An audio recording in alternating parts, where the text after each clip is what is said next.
हटा दो उसको, रहने दो वही। नमस्कार, स्वागत है आप सभी का तांडव के आपके अपने YouTube प्लेटफॉर्म पर। सभी को very good evening, Radhe Radhe, जय श्री महाकाल, राम राम। कैसे हैं आप सभी लोग? उम्मीद है आप लोग स्वस्थ होंगे, मस्त होंगे और पढ़ाई कर रहे होंगे। तरुण, अमित, पवित्रता, हाँ YouTube पर क्लास कहाँ स्टार्ट हुई है? क्लास स्टार्ट हो चुकी है ना? क्लास स्टार्ट हो चुकी है। आपके सिलेबस में एक लाइन लिखी हुई है, अर्थव्यवस्था की केंद्रीय समस्याएं, है ना? अभी समस्याएं पढ़ लो, फिर समाधान तो मिल ही जाएगा। उम्मीद है आप लोग बहुत बढ़िया तरीके से रह रहे होंगे। बहुत लंबा गैप हो गया है यूट्यूब की लाइव क्लासेस का। अब कोशिश करेंगे कि हम जो है यूट्यूब पर लाइव क्लासेस भी आपको समय समय पर देते रहें। यहाँ पर आपको मैंने बहुत अच्छे तरीके से बताने का प्रयास किया है कि अर्थव्यवस्था की पहली जो केंद्रीय समस्याएं हैं वो मेन क्या है, चिन्हित कैसे करती हैं। तो सबसे पहले आपको ये दिमाग में रखना है कि अर्थव्यवस्था, यहाँ पर किसी देश की अर्थव्यवस्था के बारे में बात नहीं की गई है। भारती, लखन, पवित्रा, तरुण, सभी को very good evening, Radhe Radhe. हाँ, क्लास होने ही वाली है, क्लास स्टार्ट हो चुकी है ना? चलो, तो अगर आपसे ये बोला जाता है कि क्या उत्पादन किया जाए, कैसे उत्पादन किया जाए और उत्पादन किसके लिए किया जाए, है ना? क्या उत्पादन किया जाए, किस प्रकार उत्पादन किया जाए, क्या और कितना, दो चीजें आती हैं यहां पर। जैसे मैं आपसे बोलूं क्या उत्पादन किया जाए, एग्जाम्पल के माध्यम से हम समझेंगे। और दूसरा आता है कितना उत्पादन किया जाए, कितना उत्पादन किया जाए। आगे एग्जाम्पल के माध्यम से हम समझने का प्रयास करेंगे, ठीक है? क्या उत्पादन किया जाए, मान लो मेरे पास एक भूमि का टुकड़ा है जिसको मैंने बोला है भूखंड, ठीक है? अब इस भूखंड पर मैं क्या कर सकता हूं, मैं आपको आगे एक नेहा नाम की बिटिया का एग्जाम्पल देकर भी बताऊंगा कि नेहा के पास एक छोटा सा भूमि का टुकड़ा है। अब नेहा दो चीजों में से एक चीज उगाना चाहती है, या तो वो गेहूं उगा ले या चावल उगा ले, ठीक है? या फिर मान लो वो गेहूं उगाना चाहती है और गन्ना उगाना चाहती है, ठीक? तो दो में से एक, तो वो चूज करना, उनमें से दो में से एक का चयन करना ही क्या होता है, क्या उत्पादन किया जाए। फिर बात आती है कि कितना उत्पादन किया जाए। कितना मतलब यहां पर क्वांटिटी को शो कर रहा है, 10 क्विंटल उत्पादन किया जाए, 20 क्विंटल उत्पादन किया जाए। तो क्या का मतलब हो गया गेहूं और गन्ना से, और कितना का मतलब हो गया क्वांटिटी से। पहला पॉइंट ये रखना है याद आपको कि अर्थव्यवस्था की सबसे बड़ी एक समस्या यह है कि क्या और कितना उत्पादन किया जाए। दूसरा है आपका किस प्रकार उत्पादन किया जाए, क्या उत्पादन में तकनीकी का इस्तेमाल किया जा सकता है।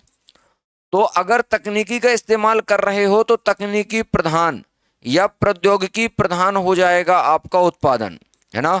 प्रौद्योगिकी प्रधान हो जाएगा। और अगर आप केवल श्रम का उपयोग कर रहे हो और आपने तकनीकी को साइड में कर दिया है तो आपका श्रम प्रधान उत्पादन हो जाएगा। आप अगर तकनीकी का इस्तेमाल करते हो, मान लो ये भूखंड है, अगर मैं इसमें हल की जगह उपकरण यूज करता हूं, मशीनें यूज करता हूं, तो ये कैसा हो जाएगा, तकनीकी प्रधान। लेकिन अगर मैं यहां पर श्रमिकों का इस्तेमाल करता हूं और बैलों का इस्तेमाल करता हूं तो ये कैसा हो जाएगा, श्रम प्रधान। तो किस प्रकार से उत्पादन करना है, एक सबसे बड़ी समस्या अर्थव्यवस्था की यह है। यहां पर सभी देशों की अर्थव्यवस्थाओं को लेकर मैं आपके समक्ष उपस्थित हुआ हूं, समझाने का प्रयास कर रहा हूं। यह मत सोचना कि आप भारत की अर्थव्यवस्था की समस्याएं बता रहे हो, नहीं, मैं भारत की अर्थव्यवस्था की समस्या नहीं बता रहा, मैं सभी देशों की अर्थव्यवस्था की समस्याएं बता रहा हूं कि सबसे चुनौती है, सबसे बड़ी समस्या है कि क्या उत्पादन किया जाए, और दूसरा है कि किस प्रकार उत्पादन किया जाए, और तीसरा है कि ये जो आप उत्पादन कर रहे हो ये किसके लिए कर रहे हो, ठीक है? यहां पर क्या के साथ साथ कितना भी याद रखना है कि अगर आपने चयन कर लिया है कि गेहूं या गन्ना में से आप उत्पादन गेहूं का करना चाहते हो तो अगला आ जाएगा कि भैया आप जो है वो उत्पादन आखिर कितने क्विंटल करना चाहते हो। 1 क्विंटल में 100 केजी होता है। आगे जब हम बढ़े तब उत्पादन किसके लिए करना है, तो उत्पादन करने के लिए हमें उपभोक्ता वर्ग का चयन करना पड़ेगा, क्योंकि हमारा सामान कौन खरीदेगा। उत्पादन आखिर आप किसके लिए कर रहे हो, तो उत्पादन जो होता है ये उद्यमी करता है ना? हमने देखा है कि उत्पादन के साधन में अगर आपसे कभी भविष्य में उत्पादन के साधन पूछे जाएं, और मैंने आपको प्रीवियस क्लासेस में उत्पादन के साधन पढ़ाए हुए हैं, और इन उत्पादन के साधनों में श्रम आता है, उत्पादन के साधन में पूंजी आती है ना। इसके अलावा उत्पादन के साधन में भूमि आती है, भूमि आता है, भूमि हो गया, पूंजी हो गया, श्रम हो गया। इसके अलावा संगठन आता है और एक उद्यमी आता है। ये 5 जो आपके हैं ये उत्पादन के साधन होते हैं। उद्यमी वह व्यक्ति होता है जिसके अंदर साहस का गुण होता है। जिसके अंदर साहस होगा वो जोखिम को वहन करने की क्षमता रखता होगा। जोखिम को वहन करने की क्षमता मतलब मैं व्यापार कर रहा हूं, घाटा भी हो सकता है और फायदा भी हो सकता है। तो जिसके अंदर जोखिम वहन करने की क्षमता होती है, जिसके अंदर रिस्क लेने की क्षमता होती है। जोखिम का मतलब क्या है? रिस्क लेने की क्षमता। रिस्क लेने की क्षमता, या इसी को मैं तकनीकी भाषा में लिखूं तो जोखिम वहन करने की क्षमता जिसके अंतर्गत होगी, जिसके अंदर होगी, वो उद्यमी कहलाएगा। और उद्यमी साहसी व्यक्ति होता है। उद्यमी हम आप जैसे लोग नहीं होते जो रिस्क लेते हैं, है ना।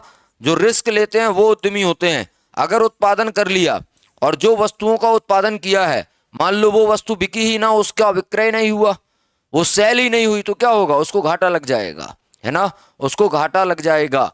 तो उत्पादन के साधन मैंने आपको बताए हैं। और यहां पर उत्पादन किसके लिए कर रहे हो? तो उद्यमी जो साहसी व्यक्ति है ये क्या करना चाहता है? तो ये कम से कम साधनों का इस्तेमाल करेगा, कम से कम साधनों का उपयोग करेगा। और कम से कम साधनों का उपयोग करने का मतलब ये है कि ये कम से कम लागत पर अधिक से अधिक उत्पादन करना चाहता है। ये हर एक उद्यमी की मंशा होती है कि कम से कम लागत पर, कम से कम लागत पर अधिक से अधिक उत्पादन करना चाहता है। जब कम से कम लागत होगी और अधिक से अधिक उत्पादन होगा तो निश्चित रूप से उद्यमी को लाभ होगा, प्रॉफिट होगा। हर कोई उद्यमी, जो भी एंटरप्रेन्योर होगा, जो भी उद्यमी होगा, वो अधिक से अधिक लाभ कमाना चाहता होगा। एक बात याद रखिएगा, एक बात याद रखिएगा कि जो भी साहसी व्यक्ति है, जिसके अंदर जोखिम वहन करने की क्षमता है, वो क्या करना चाहता है? तो कम से कम लागत पर अधिक से अधिक उत्पादन करना चाहता है। जब उसका माल बिक जाएगा, माल बिकने के बाद उसके पास जो मुद्रा आएगी, उस मुद्रा को वो डिस्ट्रीब्यूट करेगा, क्योंकि उस मुद्रा से वो जो श्रमिक हैं, जो लेबर है, उनको पारिश्रमिक देगा, उनको सैलरी देगा। पूंजी पर उसका जो ब्याज लग रहा है, कैपिटल पर उसका इंटरेस्ट देगा। भूमि पर उसका जो किराया लग रहा है वो किराया देगा। और जो शेष राशि बची हुई है या जो शेष मुद्रा बची हुई है वो उसका प्रॉफिट कहलाएगा, है ना। अब तुम बोलो नहीं सर वो तो हमारी पैतृक जमीन थी। अर्थव्यवस्था में पैतृक जमीन का कोई रोल नहीं होता। आप बोलो नहीं सर वो तो हमारे पास पैतृक मुद्रा है, पैतृक पैसा है, पैतृक कैपिटल है, उसका कोई रोल नहीं होता। ना भूमि पैतृक और ना ही पैसा पैतृक। हमें अपने बाप दादाओं की संपत्ति और पैसे को यहां पर नहीं लेकर आना है। अगर आप कोई उद्यम स्टार्ट कर रहे हो तो इसका मतलब सिंपल सा है कि आपने बैंक से लोन लिया होगा, या फिर आपने किसी साहूकार महाजन से लोन लिया होगा, आपने बाजार से पैसा ब्याज पर लिया होगा और उसका आप ब्याज भुगतान करोगे, समय समय पर आप उसको इंटरेस्ट दोगे। आपकी खुद की भूमि है, आपकी खुद की भूमि है, उस पर आप मान लो कोई उद्योग चला रहे हो, किसी उद्योग का संचालन कर रहे हो। अर्थव्यवस्था नहीं मानती। अर्थव्यवस्था ये बोलती है कि अगर आप उस भूमि का इस्तेमाल कर रहे हो तो आपको उस भूमि का किराया लगेगा, आपको उसका किराया निकालना पड़ेगा। किराया निकाल दिया, ब्याज दे दिया, वेतन दे दिया श्रमिकों को, अदर हमने जो एक्सपेंसेस थे वो अलग कर दिए, उसके बाद जो बचता है वो नेट प्रॉफिट कहलाता है। किसका? उद्यमी का। अगर वो मांग ज्यादा है, अगर डिमांड उस प्रोडक्ट की ज्यादा है तो उसको निश्चित रूप से लाभ होगा। एक मैंने पॉइंट लिखा है लागत। तो लागत का मतलब ये होता है कि जो मैं उत्पादन के साधन खरीद रहा हूं, तो उत्पादन के साधनों को क्रय करने के लिए जो मैं खर्च करता हूं उसे लागत कहा जाता है। कई बार वो लागत का पूछ लेता है कि लागत क्या है, कॉस्टिंग क्या है, लागत क्या है। तो उत्पादन के साधनों पर किया गया व्यय, उत्पादन के साधनों को खरीदने के लिए या उत्पादन के साधनों पर व्यय की गई राशि, उत्पादन के साधनों पर व्यय की गई राशि या अमाउंट जो होता है उसी को हम क्या बोलते हैं? उसी को लागत बोलते हैं। तो लागत कम से कम होना चाहिए, उत्पादन के साधनों को कम से कम खरीदना चाहिए, है ना।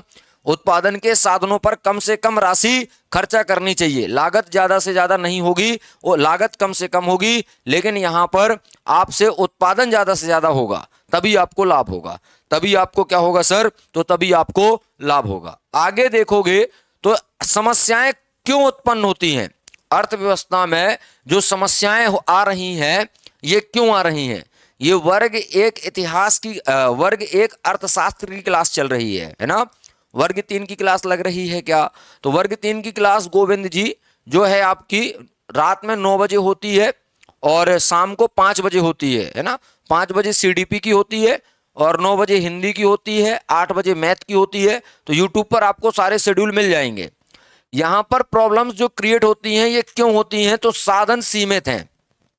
अब साधन सीमित का मतलब आपको अगर देखना है तो आपको पूंजी सीमित मिलेगी, है ना? इसके अलावा पूंजी के अलावा आपको भूमि भी सीमित मिलेगी, आपको श्रम भी सीमित मिलेगा, है ना? इसके अब यहां पर मैंने बोला श्रम सीमित है। श्रम सीमित का मतलब यह है कि जो काम करने वाले हैं, जो कुशल हैं, है ना, जो प्रशिक्षित हैं, जो ट्रेंड हैं, इनकी संख्या कम है। ऐसे आबादी तो बहुत ज्यादा है, ऐसे श्रमिक अकुशल श्रमिकों की संख्या की तो भरमार है। अकुशल श्रमिक तो तुम्हें भर भर के मिल जाएंगे, लेकिन जो कुशल श्रमिक हैं, जो ट्रेंड हैं, जिनके पास स्किल्ड है, वो कम है। तो पूंजी सीमित है, श्रम सीमित है, भूमि सीमित है, तो साधन सीमित हैं, लेकिन आवश्यकताएं असीमित हैं। आवश्यकताएं असीमित मतलब मैं आपसे बोल रहा हूं कि मेरे पास 1000 रुपए हैं, लेकिन मेरी मांग कितने की है? 1200 की। अभी मैं नेहा का एग्जाम्पल देकर बताऊंगा आपको कि 1000 रुपए हैं मेरी जेब में और मैं 1200 रुपए का सामान खरीदना चाहता हूं, तो मेरी आवश्यकताएं असीमित होंगी ना, तब तो 1200 रुपए का खरीदना चाहता हूं, लेकिन मेरे पास उस सामान को खरीदने के लिए मात्र कितनी चीजें हैं? तो 1000 रुपए है मात्र मेरे पास, और मुझे सामान की जरूरत कितने की है? 1200 की। अब मैं क्या करूंगा? तो साधनों का वैकल्पिक चयन करूंगा। तो मतलब कहने का कि आप क्या करोगे? कुछ ना कुछ चीजों का त्याग करोगे। आपको यहां पर आवश्यकताएं असीमित हैं, 1200 रुपए का सामान तो नहीं खरीद सकते क्योंकि आपके पास जेब में 1000 ही रुपए है, तो आपको 200 रुपए का सामान जो है वो छोड़ना पड़ेगा। आप 200 रुपए का सामान नहीं खरीदोगे, आप 1000 रुपए का ही सामान खरीदोगे। यहां पर लिखा है साधनों का वैकल्पिक प्रयोग। साधनों का वैकल्पिक प्रयोग, तो आप याद करो एप्लीकेशन के जो स्टूडेंट हैं उनको मैंने एक तो मक्खन और एक बंदूक वाला एग्जाम्पल बताया था। एक मक्खन और एक बंदूक वाला एग्जाम्पल बताया था, और ये एग्जाम्पल मैंने नहीं लिया। ये एग्जाम्पल प्रसिद्ध अर्थशास्त्री हैं जिनका नाम है सैमुअल्सन। प्रसिद्ध अर्थशास्त्री हैं जिनका नाम है सैमुअल्सन। सैमुअल्सन को 1969 में अर्थशास्त्र का नोबेल भी दिया जा चुका है ना? सैमुअल्सन को 1969 में अर्थशास्त्र का नोबेल भी दिया जा चुका है। तो सैमुअल्सन ने 2 चीजें ली हैं, एक तो रक्षा सामग्री है बंदूक, और एक नागरिक उपभोग की सामग्री है मक्खन। उसने बोला है कि अगर मैं सभी साधनों को बंदूक पर लगा देता हूं तो मेरे पास 15 बंदूकें आ जाती हैं, लेकिन मक्खन का उत्पादन शून्य होता है। क्यों? क्योंकि मैंने जितने भी उत्पादन के साधन थे सभी साधनों को बंदूक उत्पादन में लगा दिया है, तो मेरे पास मक्खन का उत्पादन शून्य हुआ। अब यहां पर जब उसने सभी साधनों को मक्खन पर लगाया था तब मक्खन 5 यूनिट मक्खन बना, लेकिन बंदूक का उत्पादन कितना हो गया? शून्य हो गया। मतलब हमें कुछ साधनों को बंदूक से हटाकर मक्खन पर लगाना पड़ेगा। जब मैंने 14 बंदूकें बनाई तब मुझे 1 मक्खन की टिकिया मिल गई। ऐसा कुछ एग्जाम्पल आपने देखा था, ऐसा कुछ एग्जाम्पल आपने देखा था कि जब सभी साधनों को बंदूक के उत्पादन पर लगाया जाता है तब मक्खन का उत्पादन शून्य होता है, और जब सभी साधनों को मक्खन के उत्पादन पर लगाया जाता है तो बंदूक का उत्पादन शून्य होता है। इसलिए हमें साधनों में क्या करना पड़ेगा? साधनों का वैकल्पिक प्रयोग करना पड़ेगा। साधनों का वैकल्पिक प्रयोग क्यों कर रहे हैं? क्योंकि आवश्यकताएं असीमित हैं और साधन सीमित हैं। मक्खन की भी जरूरत है और बंदूक की भी जरूरत है। यहां पर अगर बात करी जाए कि जब 14 बंदूकें मिलती हैं तो 1 इकाई मक्खन आ जाता है। जब 12 बंदूकें मिलती हैं, हमने ये भी देखा था कि जब 12 बंदूकें मिलती हैं, जब 12 बंदूकें मिलती हैं तो 14 में 1 हो गया था, 15 में 0 हो गया था, 15 में 0 था। 14 जब बंदूकें भर रही थी तो 1 था, 12 में हमने देखा था 2 आ गया था, इसके बाद 9 में हमने देखा था 3 आ गया था, इसके बाद 5 में हमने देखा था तो 4 आ गया था, और जब हमने यहां पर 5 इकाई मक्खन मिला तो बंदूक का उत्पादन शून्य हो गया था। जब हमने 5 इकाई मक्खन उत्पादित किया तब हमारे पास बंदूक का उत्पादन क्या हो गया है, शून्य हो गया है, क्योंकि सारे के सारे जो साधन थे वो मैंने मक्खन उत्पादन पर लगा दिए हैं। अगर मैं मक्खन उत्पादन पर सभी साधनों को लगा देता हूं तो बंदूक का उत्पादन शून्य हो जाता है। अगर मैं बंदूक के उत्पादन पर सभी साधनों को लगा देता हूं तो मेरा मक्खन का उत्पादन शून्य हो जाता है। क्या तुम्हें ये साधनों का वैकल्पिक प्रयोग करना समझ में आया? साधनों का हम कुछ इस तरीके से इस्तेमाल करेंगे कि बंदूक का भी उत्पादन होता रहे और मक्खन का भी उत्पादन होता रहे। जितने लोग देख रहे हैं एक बार थम्स अप करके बताएं कि यहां तक की बातें आप लोगों को समझ में आ गई हैं। Yes and no. श्रद्धा है, अमित है, तरुण है, जितने लोग भी देख रहे हैं, माई क्राफ्टी आइडियाज हैं, जितने लोग मुझे देख रहे हैं वो एक बार कंफर्म करके थम्स अप करके बताएं कि हाँ सर हमें इतनी बात जो है बहुत अच्छे से समझ में आ गई है। सभी लोग सेशन को लाइक करिएगा, शेयर करिएगा, ज्यादा से ज्यादा लोगों तक पहुंचाइएगा। अगला है आवश्यकताएं असीमित। आवश्यकताएं असीमित समझो पहले कि ये आवश्यकताएं असीमित कैसे। नेहा है, नेहा नाम की एक बिटिया है। नेहा 5 चीजों को खरीदना चाहती है, 5-6 चीजों को खरीदना चाहती है। नेहा भोजन को खरीदना चाहती है, नेहा एक ब्लाउज खरीदना चाहती है, अपनी माँ के लिए रसोई के लिए कुछ बर्तन खरीदना चाहती है, अपने भाई के लिए मिठाई का डब्बा खरीदना चाहती है, और अपनी बहन के लिए चूड़ी का सेट खरीदना चाहती है ना। और ये सभी खरीदने के लिए नेहा के पास पैसे नहीं है, ये सभी नहीं आ सकता। मैं यहां पर लिख रहा हूं कि नेहा के पास, मैं यहां पर लिख रहा हूं कि नेहा के पास 1000 रुपए हैं, नेहा के पास 1000 रुपए हैं, और नेहा को अगर ये पूरा का पूरा सामान खरीदना है तो उसको 1200 रुपए चाहिए। नेहा को कितने रुपए चाहिए? 1200 रुपए चाहिए अगर उसको पूरा सामान खरीदना है तो। आगे देखिए यहां पर लिखा है नेहा के पास कितने रुपया है? 1000। और यदि वह सभी वस्तुओं को खरीदती है तो उसके पास 1200 रुपए होना चाहिए। तो उसके पास कितने रुपए होना चाहिए? 1200 रुपए होना चाहिए। 1200 रुपए कैसे होना चाहिए? क्योंकि भोजन आ रहा है 150 रुपए का, ब्लाउज आ रहा है 200 रुपए का, बर्तन का मूल्य 600 रुपए, मिठाई के डिब्बे की कीमत है 200 रुपए, और चूड़ी के सेट की कीमत है 50 रुपए। अगर मैं इन सबका टोटल करता हूं, इन सबका टोटल करता हूं तो 1200 आता है। अगर वो 150 रुपए का भोजन खरीद लेती है, अगर वो 200 रुपए का ब्लाउज खरीद लेती है, अगर वो 600 रुपए बर्तन पर खर्च कर देती है, और वो मिठाई के डब्बे के लिए 200 रुपए और चूड़ी के सेट के लिए 50 रुपए, जब मैं इनका ग्रांड टोटल करता हूं तो 1200 रुपए आता है। लेकिन उसके पास तो 1000 रुपए हैं, 200 रुपए की चीजें उसको छोड़ना पड़ेंगी, 200 रुपए की चीजें उसे छोड़ना पड़ेंगी। ये मैंने एग्जांपल कुछ एप्लीकेशन की क्लास में दिए हैं, वो मैं आप तक को बता रहा हूं। एप्लीकेशन पर डेली क्लास चल रही है लाइव, है ना। तो नेहा अपनी खरीदारी को साधनों के अनुसार एडजस्ट करेगी। समायोजित का मतलब होता है एडजस्ट, क्योंकि वो 1200 रुपए खर्च करने की क्षमता नहीं रखती, 1200 रुपए खर्च करने में वो सक्षम नहीं है। अब वो क्या करेगी? तो रुपए 1200 के सामने उसके साधन, साधन कितने के हैं? 1000 रुपए के, तो वो क्या है? सीमित रह गए हैं। अब ये देखो आवश्यकताएं असीमित दिख रही हैं, साधन 1000 रुपए सीमित दिख रहा है। अब वो एडजस्ट कर रही है। हर व्यक्ति की आय कम या अधिक हो सकती है लेकिन असीमित नहीं हो सकती। हम कंपेयर कर सकते हैं कि आप मेरे से ज्यादा कमाते हो, आपकी आय मेरे से ज्यादा है, तो हम कंपेयर करके बता सकते हैं कि कम ज्यादा बता सकते हैं। ये नहीं बोल सकते कि आपकी आय असीमित है।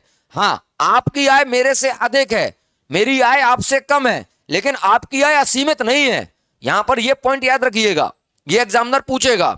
एग्जामिनर पूछेगा कि हर व्यक्ति की आय कम या अधिक या असीमित हो सकती है, तो तुम बोलोगे असीमित तो नहीं हो सकती, कम या अधिक हो सकती है। ये स्टार इसलिए लगवाए थे, ये स्टार इसलिए लगवाए थे। समायोजित का मतलब होता है एडजस्ट करना। 1200 रुपए उसके पास नहीं है, 1000 रुपए हैं, तो वो अपनी डिमांड को क्या करेगी? 1000 के हिसाब से लेकर आएगी। वो कुछ चीजों का यहां पर त्याग करेगी। अब किन चीजों का त्याग कर रही है आगे देखिएगा, वो किन चीजों का त्याग कर रही है आगे देखिएगा। यहां पर लोगों के पास उपलब्ध साधन सीमित हैं। सीमित साधन है मतलब दुर्लभ है। सीमित साधन को हम दुर्लभ भी बोल सकते हैं, है ना। एडजस्ट करना ही समायोजन होता है। साधन में मैंने बोला है उत्पादन के साधन में भूमि है, पूंजी है, श्रम है, संगठन है और साहस है। साहस की जगह मैं उद्यमी लिख सकता हूं, क्योंकि उद्यमी के अंदर ही साहस होता है, क्योंकि वही जोखिम वहन कर सकता है। रिस्क लेने की क्षमता उसी में है, फायदा नुकसान यही झेल सकता है। साधनों की मांग उपलब्ध साधनों की तुलना में अधिक होती है।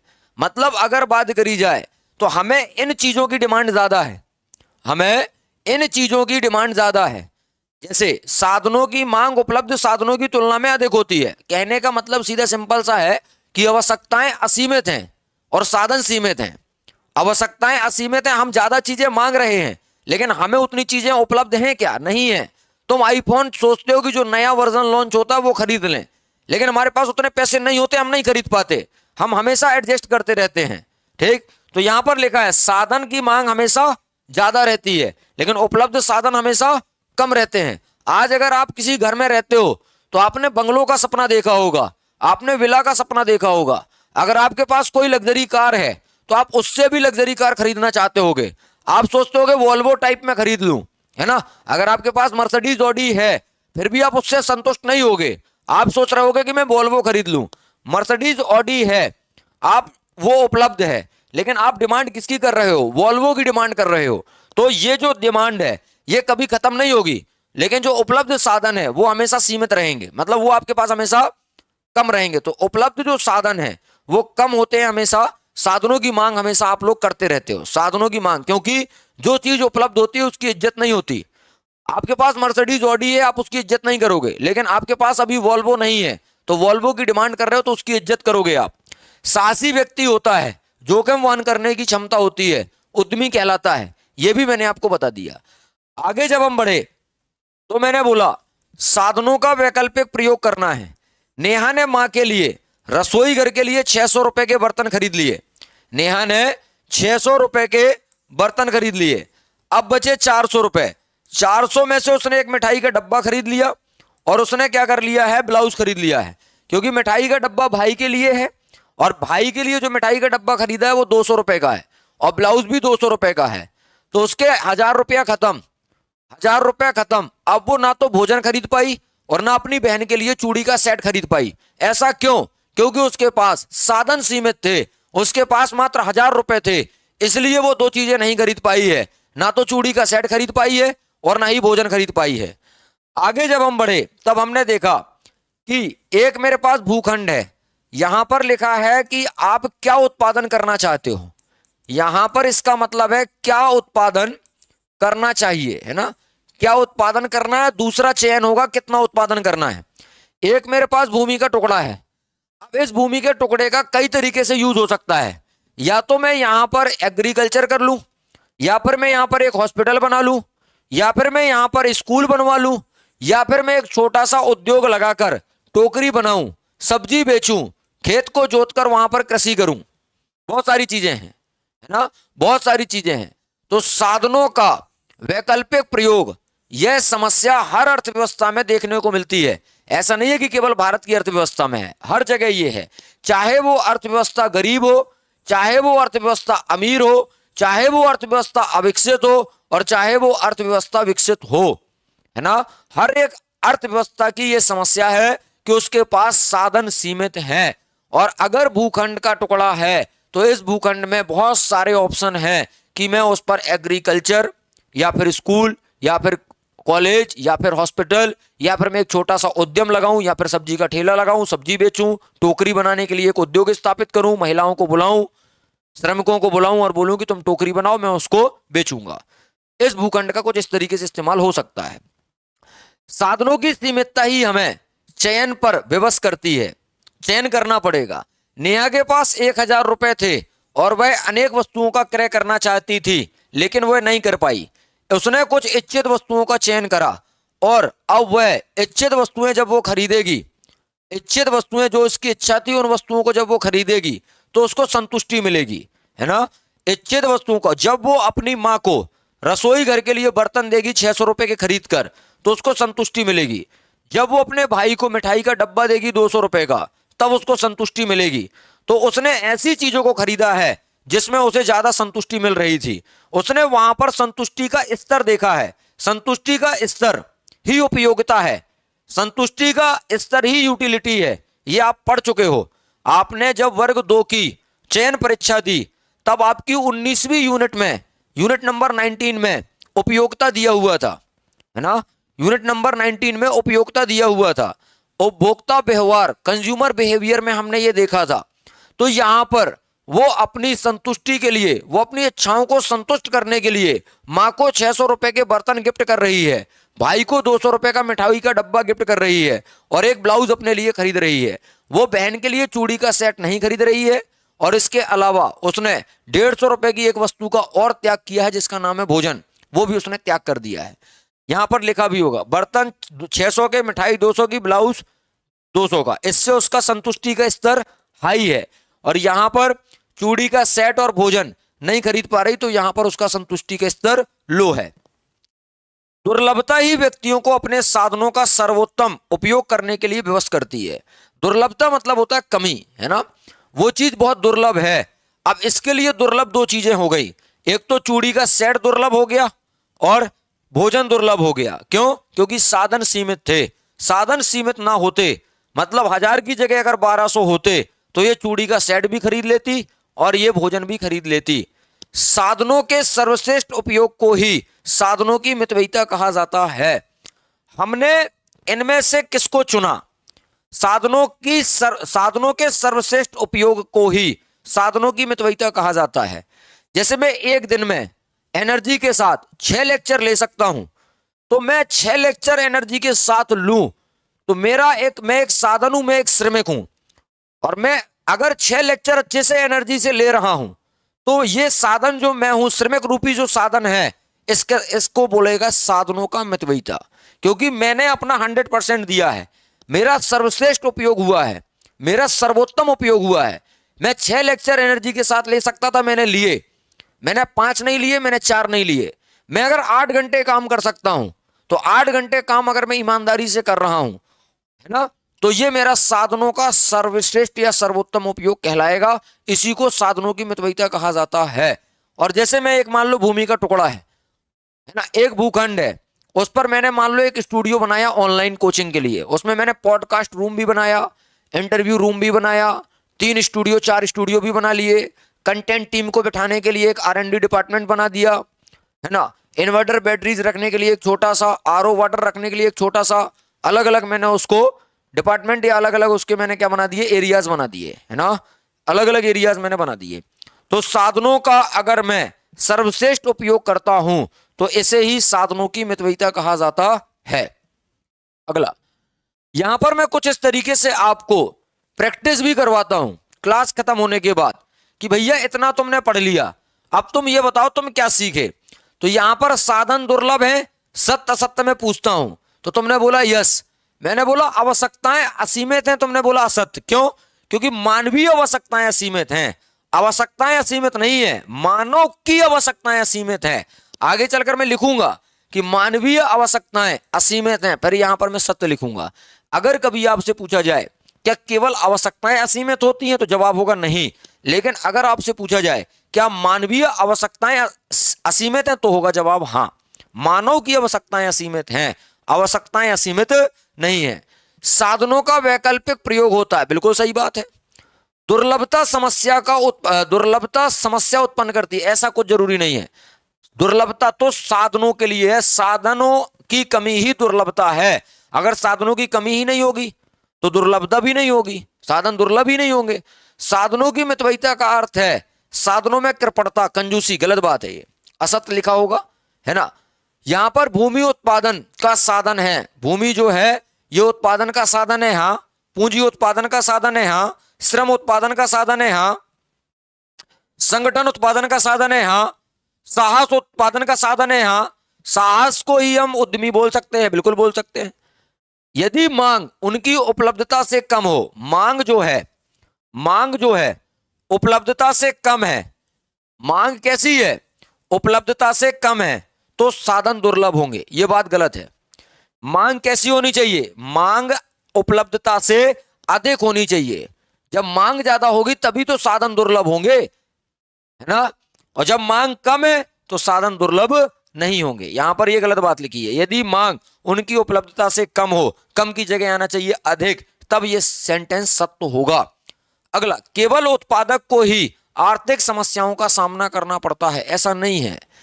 उत्पादक वर्ग को नहीं करना पड़ता है, विक्रेता को भी करना पड़ता है, और उत्पादक वर्ग को, और इसके साथ साथ उत्पादक वर्ग के साथ साथ उपभोक्ता वर्ग को भी कई बार आर्थिक समस्याओं का सामना करना पड़ता है। जब आप कोई चीज खरीदने जाते हो तब आप अपनी जेब में पैसा देखते हो, आप क्या हो, आप उत्पादक हो क्या? नहीं, आप तो उपभोक्ता हो ना। हाँ, फिर आप जेब में पैसा क्यों देख रहे हो? ये भी तो एक आर्थिक समस्या है, अगर जेब में पैसा नहीं है, कम है तो। अगला, क्या और कितना उत्पादन किया जाए, किस प्रकार उत्पादन किया जाए, किसके लिए उत्पादन किया जाए, इन्हीं तीनों को सामूहिक रूप से संसाधन आवंटन की समस्या का नाम दिया गया है। क्या और कितना उत्पादन किया जाए, यहां पर ध्यान से सुनिएगा, है ना। मैंने बोला था कि लता है, लता के पास एक भूमि का टुकड़ा है, वो गेहूं या गन्ना में से एक चीज उगाना चाहती है। फिर वो दूसरे स्टेप में ये सोचती है कि मैं 10 क्विंटल उगाऊं, 20 क्विंटल उगाऊं, 30 क्विंटल उगाऊं, कितना उत्पादन, है ना।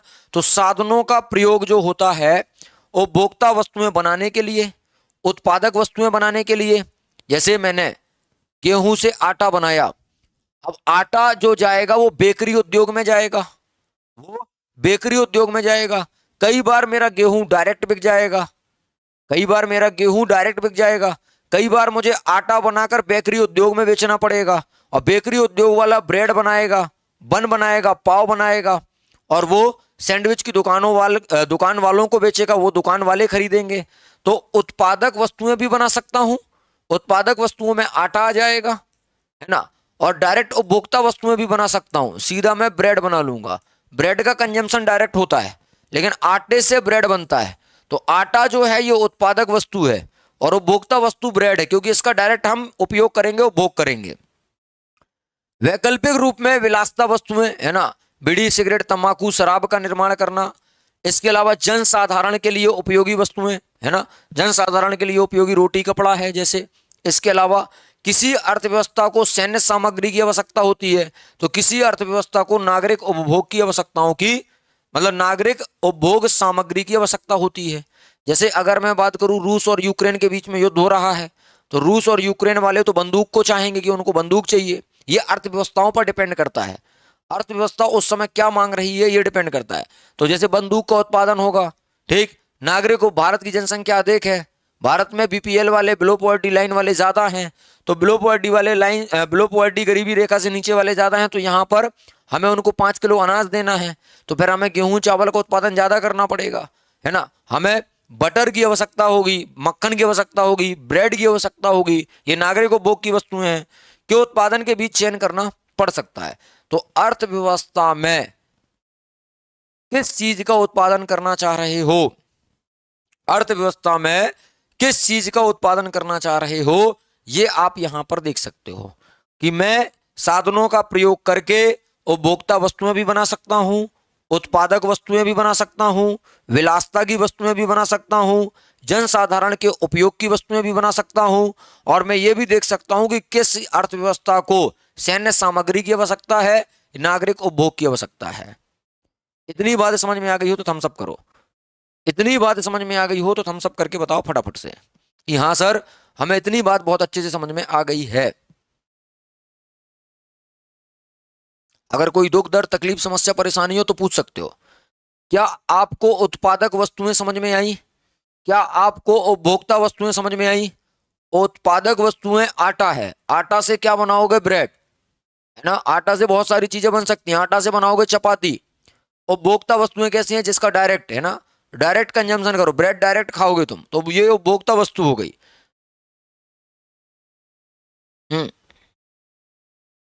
कोई दिक्कत नहीं है, पक्का, वेरी गुड। आगे देखो, उत्पादन किस प्रकार किया जाए? तो दो तरीके से होता है उत्पादन, एक तो श्रम प्रधान होता है और एक पूंजी प्रधान होता है।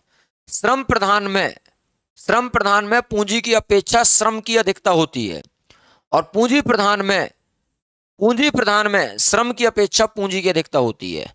अगर मैं तकनीकी का इस्तेमाल कर रहा हूं, तकनीकी मतलब अगर मैं बड़ी बड़ी मशीनें लगा रहा हूं, तो मशीनों को चलाने के लिए लोगों की आवश्यकता होगी, और लोग भी कैसे चाहिए? ट्रेंड चाहिए, पढ़े लिखे चाहिए, जिन्हें मशीन चलाना आता हो।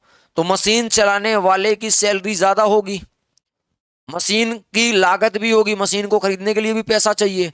तो ऐसी, इस तरीके से अगर उत्पादन किया जाए जिसमें हमें कुशल श्रमिकों की आवश्यकता हो, जिसमें हमें महंगी महंगी बड़ी बड़ी मशीनों की आवश्यकता हो, तो ऐसी तकनीकी को हम पूंजी प्रधान तकनीक कहते हैं। लेकिन जहां पर ना तो मशीनों का यूज हो रहा हो, ना ही कुशल श्रमिकों की आवश्यकता हो, ऐसे श्रमिक जो सस्ती दरों पर काम कर सके, और हम बैलों के माध्यम से और अकुशल श्रमिकों के माध्यम से अगर खेती करवाते हैं तो वो श्रम प्रधान तकनीक होगी। लिखा भी है मैंने, अगर मैं बैल और श्रमिक के माध्यम से खेती करवाता हूं तो श्रम प्रधान तकनीक होगी, और अगर मैं मशीनों और कृषि उपकरणों की मदद से खेती करवाता हूं तो पूंजी प्रधान तकनीक होगी। हाँ या ना? ये वर्ग 1 की क्लास है। इस क्लास से तुम सेट, नेट और असिस्टेंट प्रोफेसर के पेपर दे सकते हो, अर्थशास्त्र के, है ना।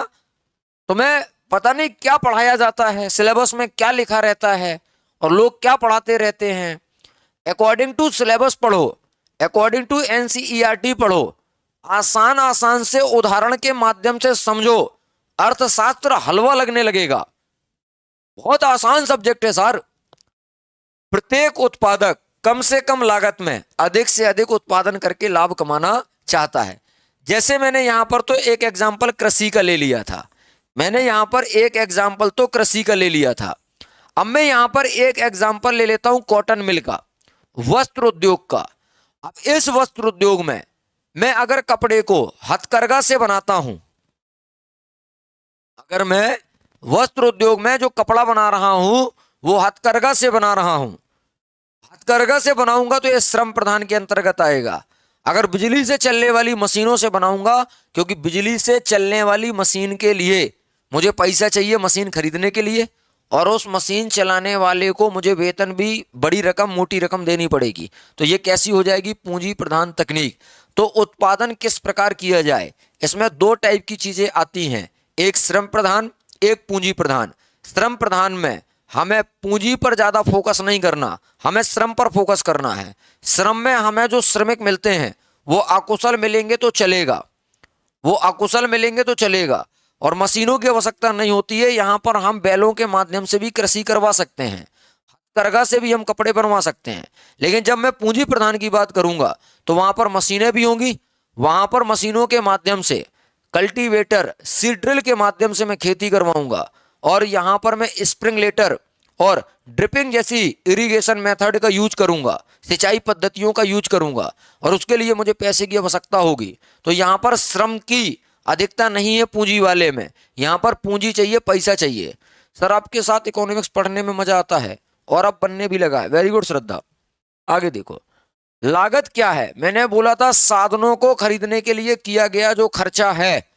साधन, जैसे तुम बोलो सर हमें क्या करना है, हमें सर भूमि खरीदनी है, तो भूमि खरीदने के लिए पैसा लगेगा, हाँ। या फिर आप बोलोगे सर हमें श्रमिकों को पारिश्रमिक देना है, पैसा लगेगा, हाँ। या फिर हमें सर भूमि का किराया देना है, हमें सर श्रमिकों का पारिश्रमिक देना है, हमने सर बैंक से कुछ कैपिटल लिया है, पूंजी लिया है, हमें उसका ब्याज देना है। तो इन पर तुम्हें खर्चा तो करना पड़ेगा ना, इन पर तुम्हें खर्चा तो करना पड़ेगा ना। तो यही तो तुम्हारी लागत है, यही तो तुम्हारी लागत है। इन पर जो तुम खर्चा करोगे, तुम भूमि का किराया दोगे कि नहीं दोगे, हाँ। श्रमिक को उसका वेतन दोगे कि नहीं दोगे, हाँ। पूंजी जो तुमने ली है उसका ब्याज दोगे कि नहीं दोगे, हाँ। तो अगर तुम इस पर खर्चा करोगे तो यही तो तुम्हारी लागत है। फिर जब तुम्हारा उत्पादन बिकेगा, जो भी तुमने उत्पादन किया है, बिकने के बाद हम देखेंगे कि तुम्हारी लागत कितनी थी, तुमने उत्पादन के साधनों पर कितना खर्चा किया था। अगर तुम कुछ बचा पाए होगे तो वो तुम्हारा लाभ हो जाएगा, शुद्ध लाभ हो जाएगा। अगला, उत्पादन किसके लिए किया जाए? जो भी उत्पादन हुआ है उसका अब विभाजन करना है, जो भी उत्पादन हुआ है उसका अब विभाजन करना है। जैसे मैंने आपको एक एग्जाम्पल दिया था पानी की बोतल का, कि भैया मेरे पास, मैं एक बोतल बनाने वाली कंपनी चलाता हूं, मेरे घर में एक उद्योग लगा है जो बोतल बनाता है ना। उद्योग ऐसा है जो बोतल बनाने का काम करता है। क्या जो काम कर रहे हैं उनको बोतल दे दूं तो वो खुश हो जाएंगे, हाँ या ना में जवाब दो। जो काम कर रहे हैं उनसे बोलूं भैया मैं तुम्हें हर महीने बोतल दिया करूंगा, बोतल रखते जाओ तुम। जिसकी भूमि किराए से लिए मैं उसके पास बोतल लेके पहुंच जाऊं, बोले ये रहा तुम्हारा किराया बोतल के फॉर्म में। बैंक के पास पहुंच जाऊं, बोलूंगा ये रही बोतलें, ये तुम रखो ब्याज के रूप में। नहीं, उनको पैसा चाहिए, बोतल नहीं लेंगे वो, है ना। जो वेतन मिलना चाहिए वो तो वेतन ही लेंगे, जो पूंजी पर ब्याज है वो ब्याज ही लेगा। जो श्रमिक काम कर रहा है वो बोतल नहीं लेगा, वो वेतन मांगेगा, बोले भैया जो मेरा वेतन होता है वो दे दो आप। तो बैंक वाला बोलेगा मुझे ब्याज चाहिए, मुझे तुम्हारी बोतलों से कोई मतलब नहीं है। हाँ या ना? तो यहां पर लिखा भी है कि भैया प्रायः व्यक्तियों को उनके द्वारा उत्पादित वस्तुएं पारिश्रमिक के रूप में नहीं दी जाती हैं। एक आध दे दो गिफ्ट के तौर पर तो वो बात अलग है कि साहब मेरी एक बोतल बनाने की कंपनी है, मैं आपके लिए एक बोतल लेकर आया हूं, वो बात अलग है, वो गिफ्ट हो गया। लेकिन तुम बोलोगे नहीं साहब ये पूरा मंथ भर का तुम्हारा ये इंटरेस्ट है, ये पूरा बोतल ही बोतल रख लो, क्या करेगा वो बोतलों का? इतनी सारी बोतलों का करेगा क्या वो? मुद्दा तो ये है ना। उत्पादन के विक्रय से, सर लता के पास एक भूमि का टुकड़ा था, वो गेहूं या गन्ना में से गेहूं उगा ली है, उसने 10 क्विंटल उगाया है, 10 क्विंटल उत्पादित किया है। अब वो 10 क्विंटल बाजार में बिकेगा, तो जब बाजार में बिकेगा तो उसको मुद्रा भी तो मिलेगी। हाँ सर, मुद्रा अर्जित की जाती है। अब जब ये मुद्रा अर्जित की है तो मुद्रा जो है ये उत्पादन प्रक्रिया में योगदान देने वालों के बीच आय के रूप में भुगतान कर देते हैं। यहां पर देखो आप, हमने भूमि का किराया दे दिया, तो भूमि की आय क्या है? किराया। श्रमिक की आय क्या है? उसका पारिश्रमिक। पूंजी की आय क्या है? उसका ब्याज। बस तकनीकी भाषा है, समझ में आ गई तो। भूमि की आय उसका किराया, श्रमिक की आय उसका पारिश्रमिक, पूंजी की आय उसका ब्याज। हमने ये सब पे कर दिया। पे करने के बाद जो बचा वो लाभ कहलाएगा। यही तो मैंने बताया आपसे कि मुद्रा राशि उत्पादन प्रक्रिया में जितने लोग काम कर रहे थे, उत्पादन प्रक्रिया में योगदान देने वालों के बीच आय के रूप में भुगतान कर देते हैं। और भुगतान कहां पर करना है? भूमि का किराया देना है, पूंजी का ब्याज देना है, श्रम का पारिश्रमिक देना है, और इसके पास बाद में शुद्ध लाभ जाएगा। अगला, व्यक्ति इस प्रकार, जैसे मैंने काम किया, तांडों में लेक्चर लिए, मुझे मेरा पारिश्रमिक मिल गया, मुझे मेरी वेतन मिल गई, तो मुझे क्या होगी? अब मैं क्या करूंगा? अब मैं अपने लिए खाने के लिए कपड़े जो भी मुझे अच्छा लगता है वो अपनी जो मेरी नीड्स हैं, जो मेरी आवश्यकताएं हैं, उनकी पूर्ति करूंगा। लेकिन पूर्ति कब होगी? तो जो मुझे आय है वो खर्च करनी पड़ेगी। तो आय जो मेरी है उसको जब मैं खर्च करूंगा तो मैं अपनी आवश्यकताओं की पूर्ति करूंगा। और जब मैं गर्मियों के सीजन में आम खाता हूं, लस्सी पीता हूं, तो मुझे बड़ा मजा आता है। आम कब खा पाऊंगा? आम रूपी आवश्यकता की पूर्ति कब होगी? लस्सी रूपी आवश्यकता की पूर्ति कब होगी? जब मेरे पास आय होगी, जब मेरी इनकम होगी। और जब मैं आम खाऊंगा, लस्सी पीऊंगा, तब मुझे संतुष्टि मिलेगी। वाह सर, अच्छा एग्जाम्पल दिया है ना, अच्छा एग्जाम्पल दिया। तो आम खरीदने के लिए, लस्सी पीने के लिए मुझे उस आय में से कुछ खर्चा करना पड़ेगा। हाँ, तो आय को व्यय करके, आय को व्यय करके मैं अपनी आवश्यकताओं की पूर्ति करूंगा और मुझे साथ ही क्या मिलेगी? संतुष्टि प्राप्त होगी। थम्स अप करके बोलोगी सर बहुत बढ़िया एग्जाम्पल दिया और ये हमें समझ में आ गया, ये हमें समझ में आ गया।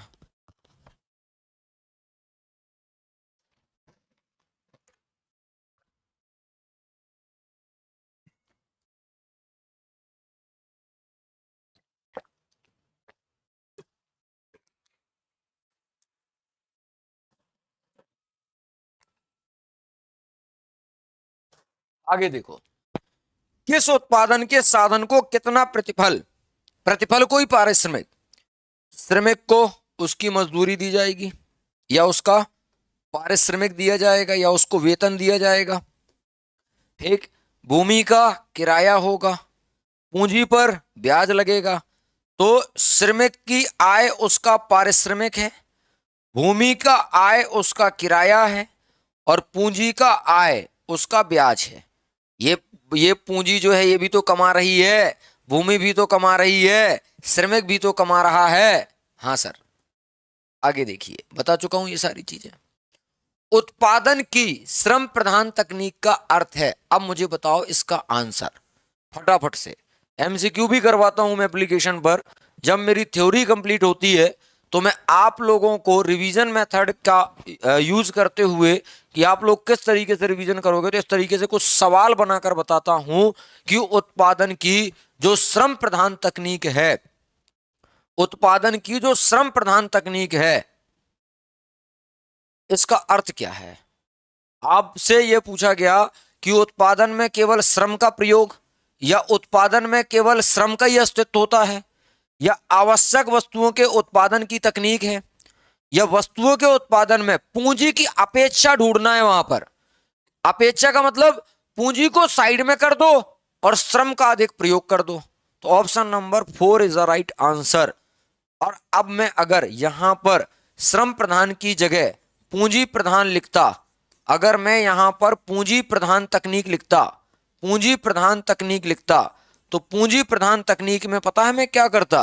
पूंजी प्रधान तकनीक का जवाब देता कि यहां पर हम क्या करेंगे, यहां पर हम श्रम की अपेक्षा, हम यहां पर श्रम की अपेक्षा क्या करते? पूंजी की अधिकता, पूंजी की अधिकता, या मैं इसको ऐसा लिख सकता था, पूंजी का अधिक प्रयोग करूंगा, पूंजी का अधिक प्रयोग करूंगा। लेकिन मैं यहां पर श्रम का प्रयोग नहीं करूंगा, श्रम का प्रयोग नहीं करूंगा, तो श्रम की क्या करूंगा? मैं अपेक्षा करूंगा। अगर आपसे पूंजी प्रधान तकनीक का अर्थ पूछा जाता तो आंसर दो में से एक, दोनों हो सकते थे ना। यहां पर पूंजी का अधिक, पूंजी की अधिकता लिखा है और यहां पर पूंजी का अधिक प्रयोग लिखा है। एक काम करो, कंफ्यूज हो जाओगे नहीं तो यहीं पर अधिकता के साइड में ही आप क्या लिख लो, अधिकता के साइड में ही आप क्या लिख लो, तो अधिकता के साइड में आप लिख सकते हो कि पूंजी का अधिक प्रयोग, पूंजी का अधिक प्रयोग, है ना। अगर आपसे ये पूछा जाता क्या, पूंजी प्रधान तकनीक का अर्थ पूछा जाता, तो पूंजी प्रधान तकनीक का अर्थ पूछे, श्रम प्रधान तकनीक का अर्थ पूछे, क्वेश्चंस को कुछ इस तरीके से डील करिएगा। आगे, उत्पादन प्रक्रिया में श्रम द्वारा अर्जित आय किस समस्या का अंग होती है? श्रम जो है, जो श्रमिक है, इसने क्या किया है? अर्जित आय करी है।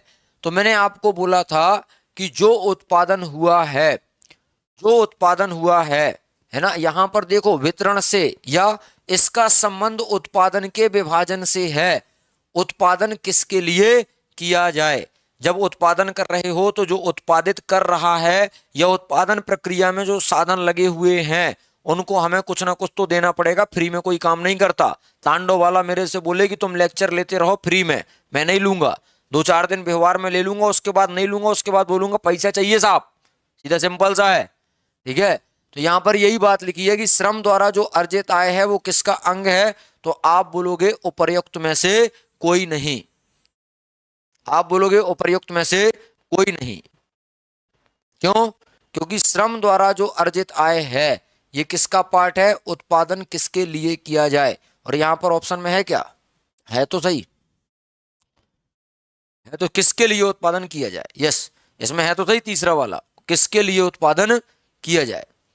श्रम द्वारा अर्जित जो आय है वो किस समस्या का अंग होगी, तो ऑप्शन नंबर सी, उत्पादन किसके लिए किया जाए, उत्पादन किसके लिए किया जाए। क्योंकि विभाजन, उत्पादन का विभाजन, यहां पर उत्पादन का क्या होगा, यहां पर उत्पादन का विभाजन होगा, जो भी हमने उत्पादन किया उसको बांटना है, ठीक है, भूमि का किराया देना है, ठीक, श्रमिक को पारिश्रमिक देना है, और पूंजी पर ब्याज देना है। पवित्रता, पारू, श्रद्धा, तीनों का सी आया, तरुण का सी आया, वेरी गुड। अगला, क्या उत्पादन करें की समस्या का समाधान होता है? कहां पर होगा बताओ, क्या उत्पादन करें? क्या हम जनता की प्राथमिकताओं को ध्यान दें, हम बाजार की कीमतों पर ध्यान दें, या फिर हम सरकार द्वारा जो साधनों का आवंटन किया गया है उसका ध्यान दें? हमें सरकार से कुछ सब्सिडी भी मिल जाए, हमें बाजार की कीमतों का अनुमान लग जाए, और हम जनता की प्रायोरिटी देखें कि जनता क्या डिमांड कर रही है। अगर हम उस हिसाब से उत्पादन करेंगे तो हम प्रॉफिट में रहेंगे। मतलब हमें उपरोक्त सभी चीजों का अगर हम अनुसरण करते हैं तो हम इस समस्या का समाधान कर लेंगे कि क्या उत्पादन किया जाए। अगला, कैसे उत्पादन किया जाए का संबंध है, तो आय के वितरण से मैंने बताया था उत्पादन किसके लिए किया जाए। उत्पादन की तकनीक से अगर कभी पूछा जाए तो श्रम प्रधान, पूंजी प्रधान, मतलब कैसे उत्पादन किया जाए। और उत्पादन हेतु वस्तुओं का चयन, तो क्या उत्पादन किया जाए। और उत्पादन की मात्रा का चयन अगर पूछा जाए तो कितना उत्पादन किया जाए। देखो मात्रा है तो कितना उत्पादन, 10 क्विंटल, 20 क्विंटल। वस्तु का चयन करना है तो आपसे बोला जाएगा क्या उत्पादन किया जाए, गेहूं चावल। उत्पादन की तकनीक की बात आ जाए तो कैसे उत्पादन करो, पूंजी प्रदान करना है या श्रम प्रदान करना है। और अगर आय के वितरण की बात हो रही है तो यहां पर उत्पादन किसके लिए कर रहे हो, उत्पादन किसके लिए कर रहे हो। तो लाभ तो कमाओगे, लेकिन लाभ कमाने से पहले लागत जो लगी है वो भी तो लोगों की देनी पड़ेगी। श्रमिक को पारिश्रमिक देना पड़ेगा, भूमि का लगान या लागत देनी, भूमि का लगान या फिर हम बोल सकते हैं भूमि का आपको जो है किराया देना पड़ेगा, ठीक है, और पूंजी का ब्याज देना पड़ेगा। तो इस तरीके से तो यहां पर बोला गया है कैसे उत्पादन किया जाए, तो कैसे का जवाब क्या हो जाएगा, कैसे का जवाब हो जाएगा ऑप्शन नंबर बी। पारू ने, माई क्राफ्टी ने, पवित्रता ने, संगीता ने, सुनील ने, सबने बोला है कि सर उत्पादन की तकनीक से संबंध है, कैसे उत्पादन किया जाए। अर्थव्यवस्था की अन्य केंद्रीय समस्याएं हम ये पढ़ रहे थे, अर्थव्यवस्था की अन्य केंद्रीय समस्याएं, और ये हम कल की क्लास में देखेंगे, है ना। अर्थव्यवस्था की उत्पादन संभावना के बारे में ये सब हम जो है कल की क्लास में देखेंगे, ये सब हम कल की क्लास में देखेंगे। ये बना हुआ है पूरा, आपको मैंने रिवीजन भी करवा दिया है बहुत अच्छे से, और मैंने बोला भी था कि एप्लीकेशन की लाइव क्लास का क्या होगा, रिवीजन होगा आज। तो थैंक यू सो मच, खुश रहिए, मुस्कुराते रहिए, है ना, माता पिता का ख्याल रखिए। धन्यवाद, जय हिंद, जय भारत।